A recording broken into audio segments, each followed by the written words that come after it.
Start பண்ணலாம்ல? என்ன பண்ணலாம்? ஓடு ஓடு ஓடு, நில்லுங்க, ready, roll. An introduction to the world of Aelay, the Aelay Featurette. ஆசையாக தேடி போன வாத்து கூட்டம் தேடி போய் அது கடைசி அந்த 4 ஹவர்ஸில் எங்களால் அதை பிடிக்க முடிஞ்சது. கேட்காமலே செட் ப்ராப்பர்ட்டி கொடுத்த சுப்பிரமணிய ஐயா பழைய ரேடியா இருக்கு வேணுமா, பழைய ரேடியா அப்படின்னாரு. எப்போதும் மனசுல நிற்கிற முத்துக்குட்டி வீடு. அதில் இருந்த ஒவ்வொரு எலமெண்ட்டும் ஒவ்வொரு சீனு. ஸோ அதனால வந்து அதுலேருந்து விட்டுட்டு விலகி போகிறதுக்கு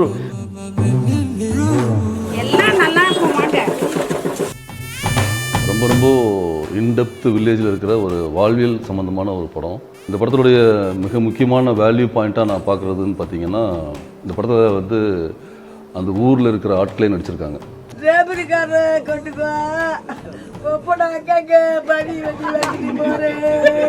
ஸ்கிரிப்ட் நல்லா இருக்கலாம், எல்லாமே இருக்கலாம், பட் இந்த முகங்கள்லாம் இந்த படத்தில் வரப்போகுது அப்படிங்கும்போது தான் இதோட தன்மையை எனக்கு புரிய ஆரம்பிச்சிச்சு. ஸோ அந்த கான்ஃபிடென்ஸில் தான் நான் ஷூட் போனேன். அவங்கள பார்த்ததுக்கப்புறம் தான் இன்னும் நம்ம எவ்வளோ காலம் கடந்து போக வேண்டியிருக்கு அப்படின்றதெல்லாம் தோணுச்சு. நிறைய அவங்கக்கிட்டேருந்து நாங்கள் கற்றுக்கிட்டோம். அந்த 80s 90ஸ்ல இருக்கவங்க அவ்வளோ பேரும் அவ்வளோ சந்தோஷமாக இருக்காங்க. அவங்க ஒய்ஃப் செத்ததையாக இருக்கட்டும், அவங்க பையன் இறந்ததையாக இருக்கட்டும், எல்லாத்தையும் சிரிச்சுட்டே சொன்னான், அவன் போயிட்டான் அப்படின்ற என்னன்னா சோகமே டோட்டலாக வந்து எல்லாம் கரைஞ்சி போயிடுச்சு அப்படிங்கிற மொமெண்ட் ரொம்ப வியப்பாக இருந்தது. எப்படி ஒருத்தனால அவன் லைஃப்பில் இவ்வளோ சோகமான மொமெண்ட்டை அசால்ட்டாக சொல்ல முடியும் அப்படிங்கிறது. நான் ஒரு வாட்டி எல்லாரும் இந்த வீட்டில் உட்காந்துருக்கும் போது அப்படியே ஒன்றுக்கு ஒன்று மர்மர் பண்ணி பேசிக்கிட்டு இருப்பாங்க இல்லையா. ஸோ அப்போ என்ன சொன்னேன்னா, எல்லோரும் உங்களுக்குள்ளே பேசிகிட்டு இருங்க அப்படின்னு சொன்னேன். ரோல் ஆகுது, யாருமே பேசலை. ஏங்க பேசலை? இல்லை உங்களுக்குள்ளே பேசுங்கன்னு சொன்னேன்ல அப்படின்னா, அவங்க எங்களுக்குள்ளேயே பேசுகிறோம் அப்படின்னு.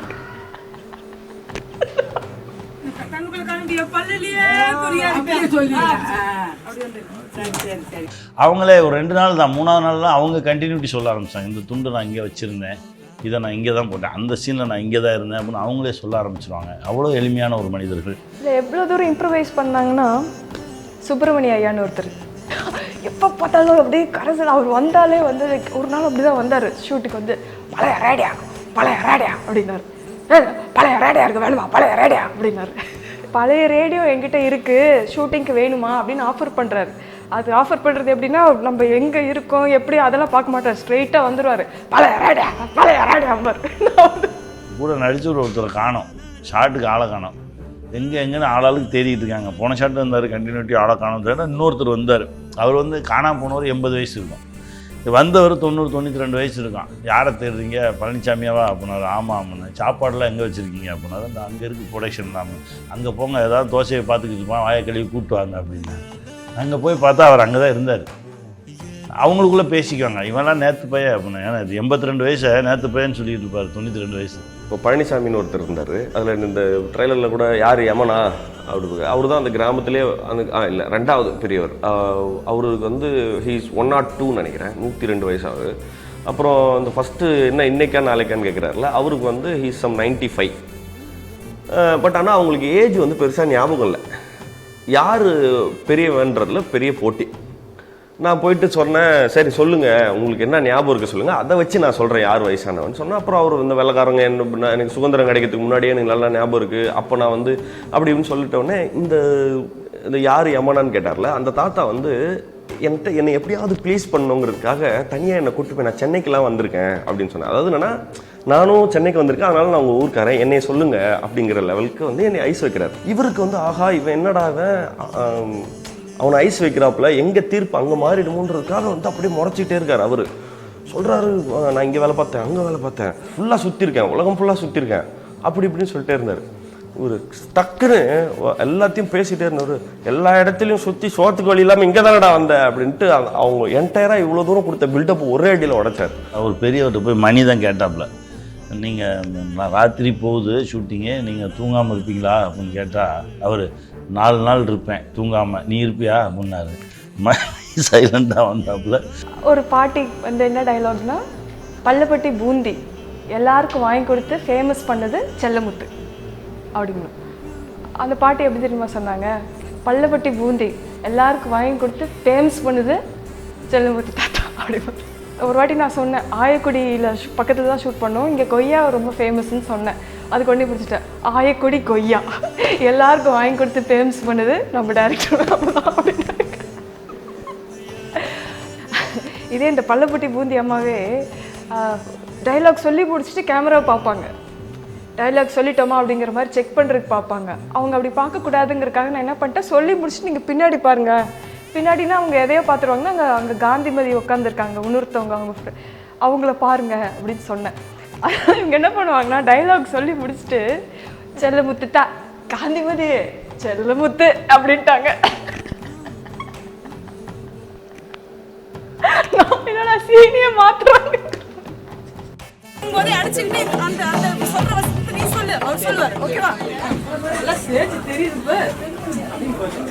யதார்த்தமாக வந்ததுக்கு நிறைய பேரோட உழைப்பு இருந்தாலும் இது வந்து ஹலிதாங்கிற ஒருத்தவங்களுடைய கன்விக்ஷனாக தான் நான் பார்க்குறேன். ஏன்னா ஒரு ஊரில் இருக்கிறவங்க எல்லாத்தையும் ஒன்று சேர்த்து அவங்கள ஒரே இடத்துல அசம்பிள் பண்ணி அவங்களுக்கு டயலாக் கொடுத்து அவங்கள அந்த கேரக்டர் சொல்லி அது புரிய வச்சு நடிக்க வைக்கிறதுன்றது வந்து மிகப்பெரிய ஒரு வேலை. அது எளிமையாக யாராலும் செஞ்சிட முடியாது.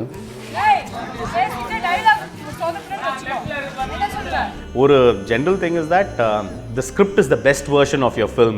அது வந்துட்டு ஆக்சுவலாக எல்ஏல வந்துட்டு what we are really happy about is ஸ்கிரிப்டை விட படம் is way more better also.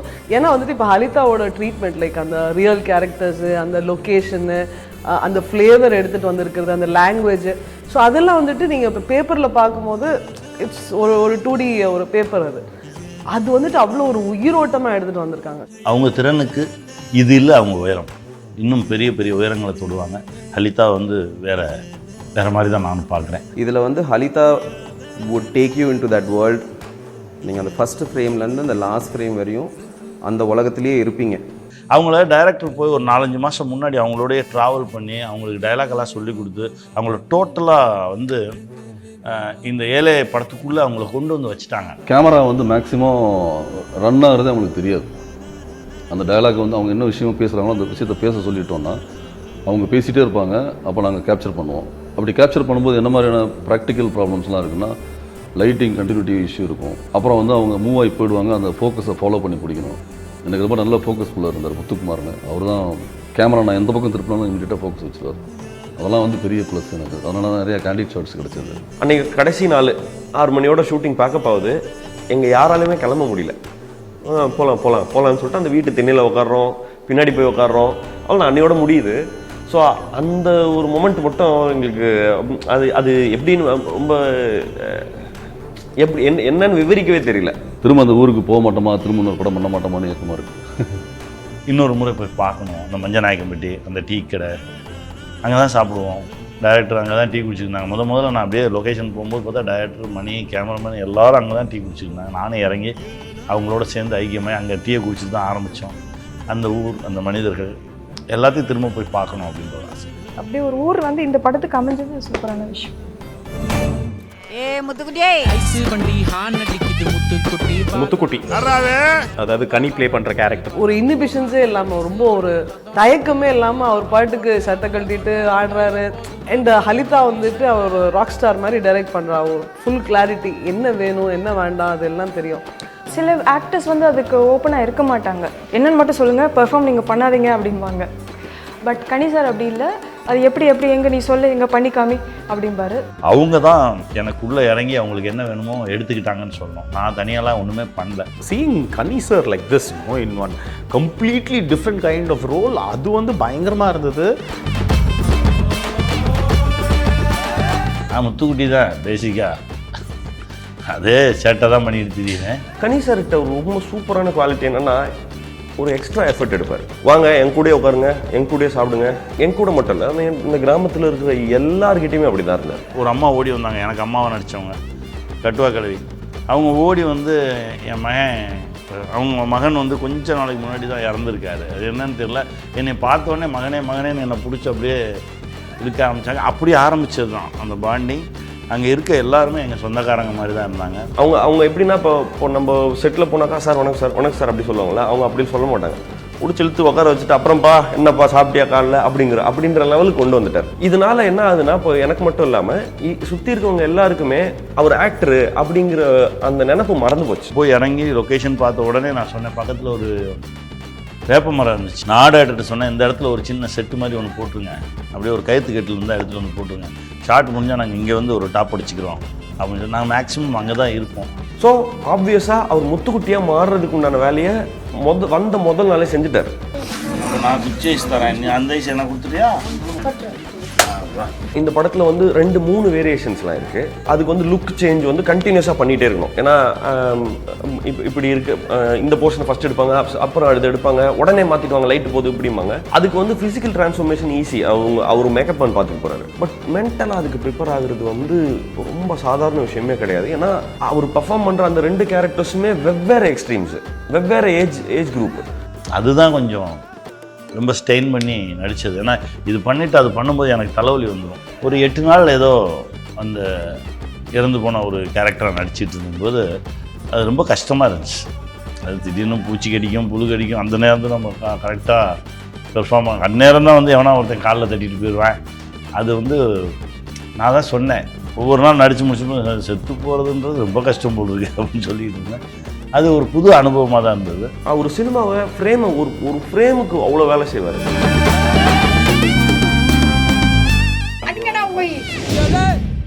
அவர் மாதிரி பண்ணி ஆமாம், சோகமாக பார்க்கலாமே. ரைட் ஃப்ரம் த முதல் ஃப்ரேமே கதை தான். இவன் இப்படி, இவன் யாருன்னா இவனுக்கு ஒரு இது, அந்த மாதிரி எதுவுமே கிடையாது. ஃபஸ்ட்டு ஷார்ட்டே கதை தான். The very first short Manikandan உள்ள என்ட்ரி ஆவார் அந்த ஊருக்குள்ளே. அவர் எப்படி வராரோ அதே மாதிரி தான் நம்மளும் அந்த கதைக்குள்ளே போக ஆரம்பித்த மொமெண்ட் அது.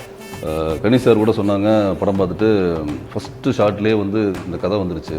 ஆக்சுவலாக ஃபஸ்ட்டு ஷார்ட் படத்தில் வைக்கிறது தான் நாங்கள் ஃபஸ்ட்டு எடுத்ததே அதான், அங்கே தான் ஆரம்பித்தோம். அந்த ஷார்ட்டு தான் பிளான் பண்ணோம். அது அவர் சொல்லும்போது நம்ம என்ன நினச்சி பண்ணமோ அதை அவங்க சார் வந்து பிலீவ் பண்ணி சொல்கிறாங்க அப்படின்றது வந்து பெரிய இதுவாக இருந்தது. எனக்கு ரொம்ப சந்தோஷமாக இருந்தது அந்த விஷயம். ஃபஸ்ட்டு ஒரு 2 நாள் வந்து இந்த ஷூட்டில் வந்து பார்த்தி வந்து நான் எப்படி பிச் பண்ணுறதுன்னு எனக்கு தெரியல. நான் பொதுவாக ஒரு கேரக்டர் வந்தோடனே இந்த கேரக்டருக்கு ரியல் லைஃப்பில் நம்ம அந்த மாதிரி நிறைய பேரை பார்த்துருப்போம். அதுக்கு க்ளோஸ் ஆனவங்க யாருன்னு தேட ஆரம்பிப்பேன். அவங்களுடைய ரெஃபரன்சஸ் எல்லாம் வந்து அந்த கேரக்டருக்கு போட்டு நான் ப்ராக்டிஸ் பண்ண ஆரம்பிப்பேன். பட் இதுக்கு வந்து எனக்கு ரொம்ப க்ளூலெஸ்ஸாக இருந்தது.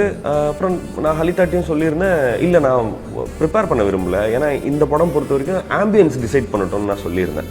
அந்த ஃபியூனரல் அட்மாஸ்பியர் வந்து அவ்வளோ ஆத்தென்டிக்காக அவ்வளோ ரியலாக இருந்தது. ஸோ நான் சொன்னேன், இந்த ஆம்பியன்ஸை நான் ட்ரஸ்ட் பண்ணுறேன், ரிஹர்ஸ்லாம் பண்ணிட்டு வரல, இதை நான் நம்புகிறேன், இப்படி போயிடலாமான்னு சொன்னோன்னே அவங்க ரொம்ப இதுவாக ஓகே அப்படியே பண்ணலாம் அப்படின்னு சொன்னாங்க.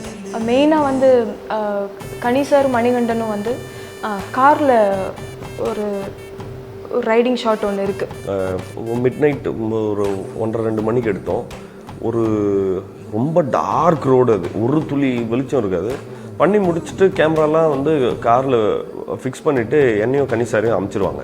அந்த கான்வர்சேஷனாக வந்து எங்கெங்கேயோ போகும். ஒரு சிங்கிள் ஷாட்டில் பெர்ஃபார்ம் பண்ணியிருப்பாங்க. அது சிங்கிள் ஷாட்காக அப்படி சொல்லலை, நிஜமாலுமே அந்த கான்வர்சேஷன் வந்து ரொம்ப நல்லாயிருக்கும். ஃபஸ்ட்டு நார்மலாக ஆரம்பிக்கும், ஒரு ஹை போவோம், திருப்பி வந்து எங்களுக்கு 2 பேருக்குள்ளே சண்டை நடக்கும். பார்க்க ரொம்ப இதுவாக இருந்தாலும் எல்லாருக்குமே வேலை ஜாஸ்தி. அந்த மூட் செட் பண்ணுறது ரொம்ப கரெக்டாக இருந்தது. நாங்கள் எல்லாருமே யார்கிட்டும் பெருசாக இதுவாக பேசிக்கல. டேரக்டர் வந்து அதில் தான் ரொம்ப எங்களுக்கு ஹெல்ப்ஃபுல்லாக இருந்தாங்க. தட் அவங்க அப்படியே இருக்க விடுங்கன்னு சொல்லி எங்களை யாருமே இது பண்ணாமல் பார்த்துக்கிட்டாங்க. அவங்க அப்படியே இருக்கட்டும், அந்த இருக்கத்தோடவே இருக்கட்டும் அப்படின்றது. சினிமாட்டோகிராஃபர் சார் வந்து எவ்வளோ பாசிபிளோ அவ்வளோ ஃபாஸ்ட்டாக இதை முடிக்கலாம், டிசால்வ் ஆயிட வேண்டாம் அவங்களுக்குள்ள. ஸோ இந்த டீம் எஃபர்ட் தான் வந்து அந்த சீனை இவ்வளோ உயிர்ப்போடு எடுத்துகிட்டு வர முடிஞ்சுன்னு நினைக்கிறேன். One of the main jobs of the creative ப்ரொடியூசரில் நம்ம வந்து ஒரு கதையோட கீ பாயிண்ட்ஸ் அதை வந்து என்னவா வந்து நம்ம ப்ரெசென்ட் பண்ண போகிறோம். Halitha pitch the story to கனி. கதையில் வந்து அவருக்கு நிறைய மேட்டர் இருக்குது. அவர் வந்து ஐஸ் விக்கிற மாமா, இது வந்து is an abstraction of that idea from the script. என் ஃபோனில் உங்கள் பேர் ஐஸ் மாமான்னு மாற்றிட்டேன்னு சொன்னவங்களாம் இருக்காங்க. இப்போ மணியோட கேரக்டர் பார்த்தீங்கன்னா அதில் வந்து there are various facets. But என்னென்னா பையன் வந்து அப்பா கிட்ட பேசலை. பட் எனக்கு என்ன பிரச்சனைனா, இப்போ பார்த்தியை எப்படி பிச் பண்ணுறது, அவன் கோவப்பட்டால் எவ்வளோ தூரம் போவான், இப்போ அவங்க அப்பாவுக்கும் அவனுக்கும் இதுனா எப்படி முறைச்சிக்கிட்டு பேசுவான் அப்படிங்கிறதெல்லாம் நான் எங்கெங்கேயோ தேடினேன். பட் ஒரு லெவலுக்கு அப்புறம் ஒரு நிமிஷம் நில்லு அப்படின்னு சொல்லிட்டு இப்போ எனக்குள்ளேயே ஆக்சுவலாக நானே ரியல் லைஃப்பில் மோர் ஆஃப் பார்த்தி தான். ஜாஸ்தி இன்ட்ராக்ஷன் எனக்கும் எங்கள் அப்பாவுக்கும் அவ்வளோவா இருந்ததில்லை. இட் டசன்ட் மீன் தட் நாங்கள் 2 பேர் பேசிக்கிறது இல்லைன்னு இல்லை. முக்கால்வாசி பேசுறது எல்லாமே சமிக்கைகள்லேயே முடிஞ்சிடும். இப்போ நான் வீட்டுக்கு வந்துட்டேனா இல்லையாங்கிறது எங்கள் அப்பா என்கிட்ட வந்துட்டியான்னு கேட்க மாட்டார். வெளியில் என் செருப்பு இருக்கான்னு பார்த்து தான் தெரிஞ்சுக்குவார். இந்த படத்துலேயே அப்படி கிட்டத்தட்ட அப்படி ஒரு சீன் வரும். அது பார்த்த உடனே நம்ம ஏன் வெளியே தேடிட்டு இருக்கோம், நம்மள பார்த்தி இட்ஸ் ஓகே. சாரி இல்லை சாணி என்ன சாணி ஒட்டி இருக்கு உங்கள் செருப்பில். நாச்சியா வந்து ரொம்பவே ஒரு க்யூட்டான ஒரு முக்கியமாக இன்னசென்ட்டான ஒரு பொண்ணு. அவளை சுற்றி இருக்கிற விஷயங்கள் தான் அவளோட உலகம். அதுதான் நாச்சியா. சிவனுக்கே சிவன் கொடுத்தாளே அம்மாடு ராசாத்தி. அந்த லவ் ட்ராக் வரப்பெல்லாம் எனக்கு என்னடா இது, யாரா இவங்களா அப்படின்னு நானே பார்த்து இமோஷ்னல் ஆகிற மாதிரி இருக்கும் அந்த லவ் ட்ராக். ஏன்னா அதில் நடித்த ஆக்டர்ஸ் அவ்வளோ கன்வின்சிங்காக பண்ணியிருப்பாங்க. அதில் இருக்க மொமெண்ட்ஸ் எல்லாமே எனக்கு ரொம்ப பிடிக்கும். அந்த கேரக்டர் நடித்த அவங்க மது வந்து ரொம்ப ஸ்டன்னிங்கான ஒரு ஆர்டிஸ்ட். எடுப்புலேயே வந்து ரொம்ப படத்துலேயே ரொம்ப ஹார்டான சீன் அது அந்த மாதிரி ஒரு சீனை கொடுத்துட்டாங்க. பட் ஆனால் அவங்க வந்து வித்தின் நோ டைம், எனக்காவது கிட்டத்தட்ட 10 நாள் ஷூட் பண்ணதுக்கப்புறம் தான் அவங்க ஃபஸ்ட்டு டே அப்போ தான் 10 நாள் கழிச்சு தான் ஜாயின் பண்ணாங்க. ஃபஸ்ட்டு எடுத்த டேக்லேயே அடித்து கதற விட்டாங்க. எனக்குலாம் எல்லாமே ஹலிதா மேம் தான். அவங்க என்ன சொல்கிறது, என்ற ஒரு அந்த வார்த்தையை கூட அவ்வளோ அதில் ஒரு டீட்டெயில் எதிர்பார்ப்பாங்க. அவங்களுக்கு எதிர்பார்க்குற மாதிரி அது வராட்டி அதை தாண்டி மற்ற சீனுக்கு போக மாட்டாங்க. அப்போ எனக்கு அது மைண்டில் எப்பயுமே இருந்துகிட்டே இருந்துச்சு, ஒழுங்காக பெர்ஃபார்ம் ஒழுங்காக பண்ணிடணும், நான் வேறு புதுசு அப்படின்ற ஒரு யோசனை தான். அதுதான் என்ன நல்லா பெர்ஃபார்ம் பண்ண வச்சுது அப்படின்ட்டு நான் நினைக்கிறேன். லாஸ்ட் டே வந்துட்டு அந்த வாத்து கூட்டத்தை தேடி போயிட்டு இருந்தோம். ஏன்னா யூஸ்வலாக நாங்கள் ஷூட் பண்ணுற இடத்துல இருக்கோம், அது இல்லை. நாங்கள் சீன் எடுக்கும்போது இல்லை, நாங்கள் போய் வாத்து தேடிட்டு போனோம். தேடி போய் அது கடைசி அந்த 4 ஹவர்ஸில் எங்களால் அதை பிடிக்க முடிஞ்சது. ஸோ அது படத்தில் வந்திருக்கு. அதுதான் ரொம்ப பெரிய சந்தோஷம் எனக்கு. நம்ம நினச்ச விஷயம் வந்துருச்சு விஷுவலாக அப்படின்ட்டு. அந்த லவ் வந்த புதுசில் வந்துட்டு ஒரு ஃப்ளட்டரிங் விஷயம் இருக்கும். செஸ்ட்டில் வந்துட்டு ஒரு மாதிரி அந்த ஃப்ளட்டர் ஆகணும். அது எப்படி ஒரு அந்த ஷார்ட்டே அதனால ஒரு சிட்டுக்குருவி வந்து அப்படியே சிலிருக்கிற மாதிரி ஒரு ஷார்ட் வச்சுருப்போம். பாட்டு ஃபுல்லாக நிறைய அந்த பேர்ட் ஃப்ளட்டர் ஆகிற மாதிரி விஷயங்கள் இருக்கணும்னு நினச்சேன். பாட்டு லவ் வந்து புதுசு அப்படி இன்ஸ்டண்ட்டாக அவளுக்கு லவ் பண்ண ஆரம்பித்ததுலேருந்தே, அவளுக்கு அந்த தாட் வந்ததுலேருந்தே அந்த சாங் வருதுங்கிறதுனால அந்த இனிஷியல் மொமெண்ட்ஸ் அப்படி கேப்சர் பண்ணணுங்கிறதுக்காக ஒரு பேர்ட் ஃப்ளட்டர் பண்ணுற டெம்போலே தான் இருக்கணும் அப்படின்னு கேட்டிருந்தேன். எனக்கு வந்து அந்த படத்தில் நாங்கள் எங்களோட வீடாக ஒரு வீடு காமிக்கிறாங்கல்ல, அந்த வீடே ஒரு கேரக்டர். அது ரொம்ப அழகாக ரொம்ப அமைப்பாக இருந்தது. அது பின்னாடி இருக்க கொல்லப்புறமாக இருக்கட்டும், அதுக்கு பின்னாடி ஒரு மாட்டுத்தொழில் இருக்கும், எல்லாமே ரொம்ப அழகாக இருக்கும். வீடோட அமைப்பு வந்து ரொம்ப முக்கியமாக இருக்கும். அந்த மேலே வந்து ஒரு ரூஃப் இருந்துச்சு, அந்த ரூஃப்லாம் ஆர்ட் டைரக்டர் சொல்லி அவங்கள்ட்ட எடுக்க சொல்லிட்டு மேலே ஃபுல்லாக கம்ப்ளீட்டாக ஒரு தென்னங்கிடுகுன்னு எங்கள் ஊர்லாம் சொல்லுவோம், இங்கே சென்னையில் ஓலைம்பாங்க, அந்த இதை போட்டுட்டு அது என்னென்னா திக்காக போட்டுட்டா அந்த ஹோல்ஸ் உள்ளே ரீச் ஆகாது, சன்லைட்டு டைரக்ட் சன்லைட்டு உள்ளே வராது.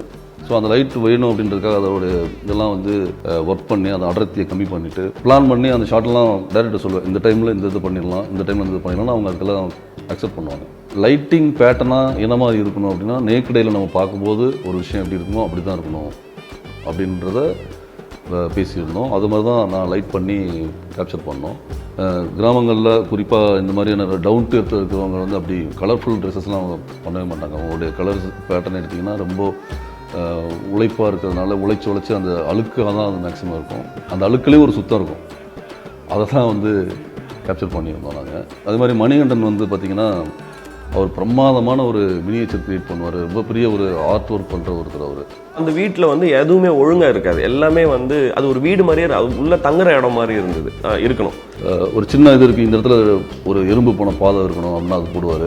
அந்த பக்கம் ஒரு சின்னதாக ஒரு நூலாம்படம் இருந்தால் நல்லாயிருக்கும் அப்படின்னா அதை க்ரியேட் பண்ணுவார் சும்மா இருக்க டைமில். அதில் இருந்த ஒவ்வொரு எலமெண்ட்டும் ஒவ்வொரு சீனு. ஸோ அதனால் வந்து அதுலேருந்து விட்டுட்டு விலகி போகிறதுக்கு ஆர்ட் டிபார்ட்மெண்ட் எல்லாத்தையும் எடுக்கிறாங்க, இது எடுக்கிறாங்க அதை எடுக்கிறாங்க. அது ஏதோ முத்துக்குட்டி வீடு கலையிற ஒரு இது இருக்கு இல்லையா, ரொம்ப பெயின்ஃபுல்லாக இருந்தது. பட் அதெல்லாத்தையும் தாண்டி அப்பா ரொம்ப நல்லா ஷூட் பண்ணிட்டோன்ற நிறைவு இருந்தது. இல்லை, நான் ஒரு 8 வருஷம் முன்னாடி இந்த கதை கேட்டேன். அவங்க எழுதின முதல் கதை இது. ஷூட்டில் யூஸ் பண்ணுற ஸ்கிரிப்ட் தான் வந்து நம்ம டப்பிங்க்கும் யூஸ் பண்ணி ஆகணும். ஸோ அதனால் ஒரு காப்பி மட்டும் பத்திரமா என்கிட்ட இருந்துச்சு.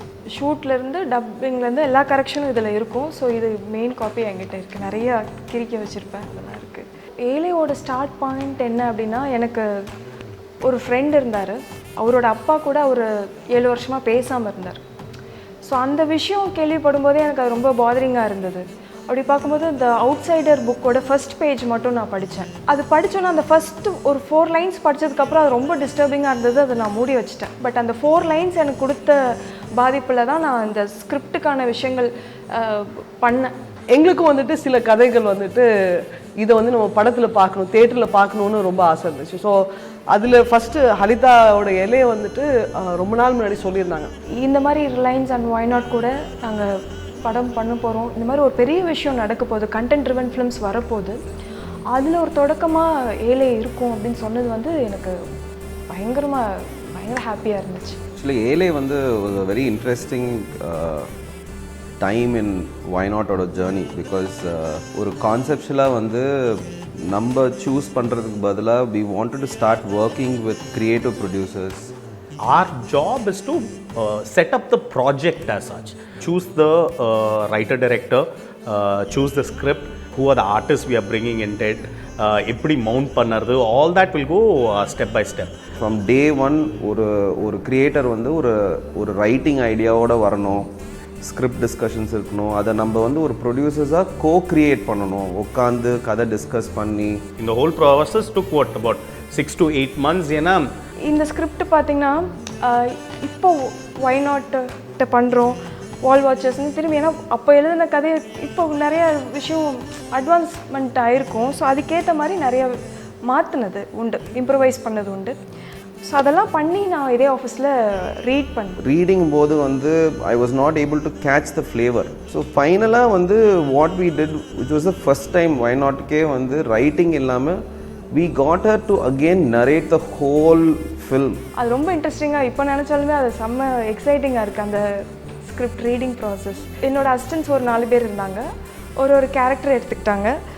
நான் நிறைய கேரக்டர்ஸில் நான் பேசினேன். ஸோ அது மாதிரி அது ரொம்ப நல்லா இருந்தது. Suddenly you felt a completely different flavor. We actually changed our method a little bit for this actually. இந்த ஃபர்ஸ்ட் பேஜ் பார்க்குறீங்க இல்லையா, இது வந்து காயத்ரி மேம் டிசைன் பண்ணது. ஸோ ஐடியா சொன்னோம். ஸோ இந்த எலிமெண்ட்ஸ் எல்லாம் இருக்குது இந்த படத்தில் வந்துட்டு, என்னென்ன எலிமெண்ட்ஸ் இருக்குது அதை வந்துட்டு ஒரு விஷுவல் ரெப்ரசன்டேஷனாக ஒரு ஐடியா சொன்னோம். ஸோ இதிலேருந்து அரைவாய் தான் இந்த ஃபர்ஸ்ட் லுக் இருக்கு இல்லையா, அது இதிலேருந்து அடாப்ட் ஆகி தான் அது பண்ணது. And Sashi வந்து அதில் பிகினிங்லேருந்தே he was very clear. He said, see ultimately all the creative decisions அது வந்து we will go with whatever you say. ஃபர்ஸ்ட்லேருந்தே வந்து we wanted to draw a line. இது வந்து புஷ்கர் காயத்ரியோட ஒரு எஃபர்ட்டாக தான் இருக்கணுன்றது, because we wanted to be the people behind. So it's actually also added responsibility on us. ஏன்னா இப்போ வந்து it is basically going on our word. And எங்களோட word will depend completely on what Halitha wants. So எனக்கு என்ன இது ரொம்ப சப்போர்ட்டிவாக இருந்ததுன்னா, இதுதான் கண்டென்ட் அப்படிங்கும்போது அவங்க அதில் ரொம்ப தெளிவாக இருந்தாங்க, இதுதான் படம் அப்படின்ட்டு. ஸோ நான் போய் ஒரு வாட்டியும் அது இந்த மாதிரி சப்ஜெக்ட் வந்து நான் போய் இன்னொருத்தவங்களுக்கு கன்வின்ஸ் பண்ணுறது ரொம்ப கஷ்டம். அவர் experience as a director that really helps. இப்போது இன்றைக்கி ஜிப்பு வேணும்னு கேட்டால், இல்லைன்னா ஏதோ ஒரு 60 feet க்ரெயின் வேணும்னு கேட்டால், அது தேவையா, இது வந்துட்டு இந்த பட்ஜெட் படத்துக்கு அது ரொம்ப ஜாஸ்தியாக, இப்போ வந்துட்டு வேணுமா வேண்டாமான்னு டிசைட் பண்ணோம். ஸோ எங்களுக்கு இப்போ since we have a direction background, எதெல்லாம் வந்துட்டு ஆன் ஸ்க்ரீன் வித் ஆட் வேல்யூங்கிறது எங்களுக்கு ஒரு ஜட்ஜ்மெண்ட் இருக்கும். So we will try to distribute funds that way. ஒரு கதை மட்டும் இல்லை, கதை சொல்கிறவங்களோட பெர்ஸ்பெக்டிவும் ரொம்ப இம்பார்ட்டண்ட். ஆக்சுவலாக எத்தனை ப்ரொடக்ஷன் ஹவுசஸ் வந்து கன்சிஸ்டண்ட்டாக ஃபீமேல் டைரக்டர்ஸை வச்சு பண்ணியிருக்காங்கன்னு எனக்கு தெரியல. But if you look at our இது Sudha has done 2 films with us, Gayatri has done 2 films with us, Halitha is, so actually நாங்கள் பண்ண 18 படத்தில் almost 1/3 of the films have been involved with female directors. பயங்கர ப்ரிப்பேர்டாக இருந்தேன். ஏன்னா எனக்கு என்ன விஷயம்னா, நான் எப்போவுமே இண்டிபெண்ட் ஃபிலிம்ஸ் பண்ணிவிட்டு இப்போ ப்ராப்பர் ஒரு ப்ரொடக்ஷனில் நம்ம போகிறோம், அதுவும் ஒரே ஸ்கெடியூலில் அவுட்டோரில் பண்ணும்போது எனக்கு நிறைய அழுத்தம் இருக்குது. ஓகே, நான் தெளிவாக பண்ணணும், ஒரு விஷயம் கூட அங்கே மிஸ் ஆகக்கூடாது. ஸோ அதனால எல்லாத்துக்கும் ஒரு பேக்கப்பு அப்படிங்கிற மாதிரி தான் எல்லாத்துக்கும் நான் ப்ரிப்பேர்ட் ஆகி தான் போயிருந்தேன். பெரிய படம் சின்ன படம்லாம் கிடையாது, நல்ல படமா இல்லையான்றது மட்டும்தான் முக்கியம். இந்த ஏலே ஃபீச்சர் வழியாக படத்தில் ஒர்க் பண்ணவங்க நம்ம கூட ஸ்கிரிப்ட் ரீடிங், லைட்டிங், ஆக்டிங், ப்ரொடக்ஷன்னு நிறைய இன்சைட் ஷேர் பண்ணிக்கிட்டாங்க, நிறைய கதைகள் ஷேர் பண்ணிக்கிட்டாங்க. ஸோ உங்களுக்கு இந்த ஏலே ஃபீச்சரெட்டில் ரொம்ப பிடிச்சது என்ன அப்படின்றத கமெண்ட்டில் சொல்லுங்கள். அது மட்டும் இல்லாமல் மறக்காமல் ஏலே படம் பார்த்தவங்க ஏலே உலகத்துக்குள்ளே போயிட்டு வந்த அனுபவத்தை இங்கே கமெண்ட்டில் சொல்லுங்கள்.